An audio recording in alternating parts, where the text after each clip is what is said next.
common to have deer in our fruit orchard. For some reason, they just like to take one bite out of every apple. When they built a large Ingles grocery store down the road, they were in for a surprise. Open 24 hours. So at night, they left unlocked only one set of doors, on the side of the building furthest away from the road. On the side of the store's green grocery section.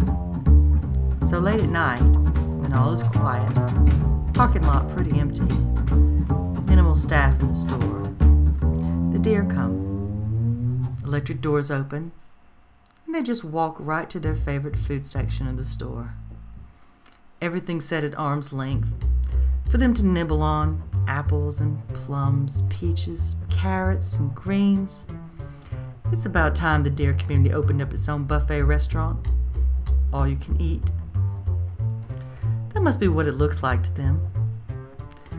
What would my great-grandma Bambi think about this innovation? I like to think of animals communicating with each other in their own language, which they do, in a way. All the animals in the world. Which is the most dangerous to humans? Okay. Shark attack? It's really rare. Not likely, so surf's up. Bears in the woods? Watch your step. They do it in the woods. Poisonous snakes? Go find a snake charmer or just wear good boots. If you thought mosquito, you are getting warmer. Malaria.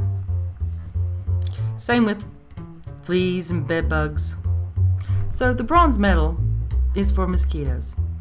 Malaria, yellow fever, West Nile disease, and the list is really long. So the runner-up is bees, wasps, and hornets. That is for those who are allergic to bee stings. You go into anaphylactic shock. Keep your emergency kit handy. Have some honorable mentions. Horses. People fall off, get kicked in the head. Elephants. They have a long memory. One saw that Disney Dumbo movie. What was Dumbo's mother's name? Those elephants know. So, go on and get a little closer for that selfie at the safari. Spiders and scorpions. Just check your shoes. Wildcats, leopards. Simba, bring me the ketchup. Don't even think about petting them. Dogs. Did the dingo take my baby away? Watchdogs that aren't used to small children, and children not used to dogs. A seagull tried to steal the scarf off my head. I felt the claws on the scalp, and I held tight. Came too close for comfort to a lazy alligator one time. Natural trail at Okefenokee Swamp Park. I don't think they have that chicken roller skating booth no more. A monkey spat at me, but I did spit first. Monkey see, monkey do. I'd love to hear all your stories. I'll get on with mine. It's Bambi and all her relatives, the white-tailed deer.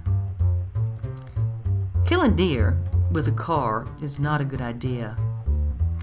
Wearing appropriate gear in the woodlands so others hunters don't take you for a deer is also a good idea.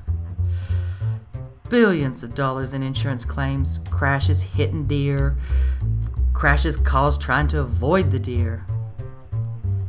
So why did they just stand there near the road, watching the cars, and then at the last minute, go for it?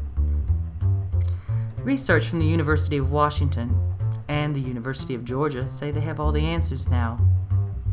Deers have big eyes compared to the size of their face. So simply, when you read, it's in focus. Your peripheral vision, though, is slightly out of focus. The deer can see the whole horizon like it was super widescreen. Their pupil is a horizontal slit. Because there is so much movement in the pupil, it takes longer to slow it down, especially when exposed to bright light. Hence the deer in headlights. We have a 120-degree field of view.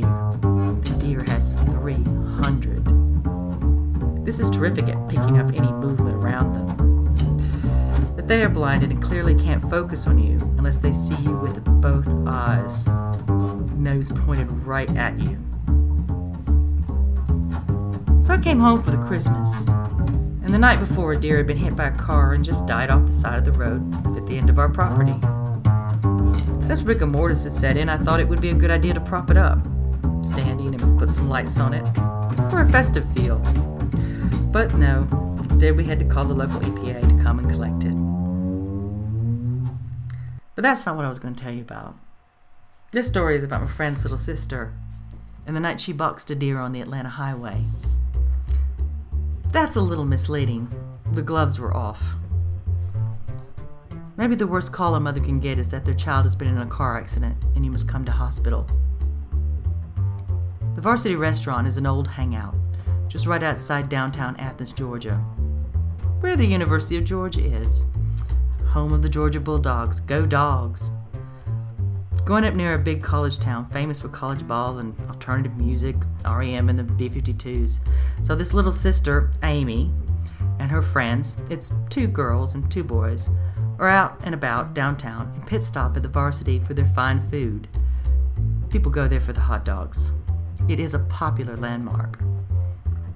Coming from East Broad Street, that's downtown past the Uni, onto West Broad, the Varsity, which runs right into the Atlanta Highway. This is a built-up area. Buildings aren't high, but the road is 8 lanes at one point. Just past there, where the Toyota dealership is now, a deer jumped right out in the road in front of their car. Hit the windscreen at high speed.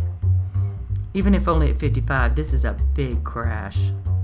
And it crashed right through the center, past the bucket seats, to land in the back seat on Amy's lap, live and kicking. Hoof caught her at the top of her head, almost scalped her. They opened the door of the car, and the deer jumped out and then fell and died right next to the car. Ambulance came.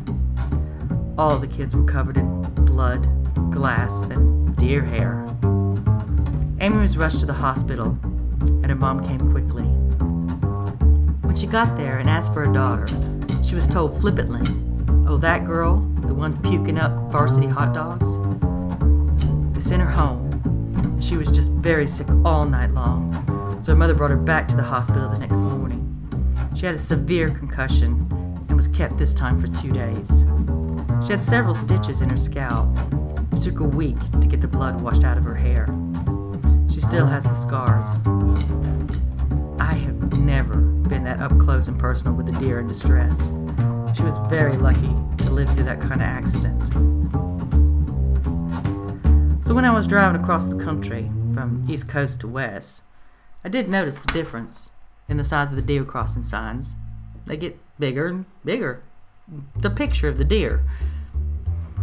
But there's elk and there's moose too. I'm driving at night through Arizona, heading to the Grand Canyon. I took the scenic route, which is dumb at night, but it looks short on the map. It's not at all. High beams on. Up ahead in the distance I can see it, just standing in the middle of the road. Elk. So I slow all the way down.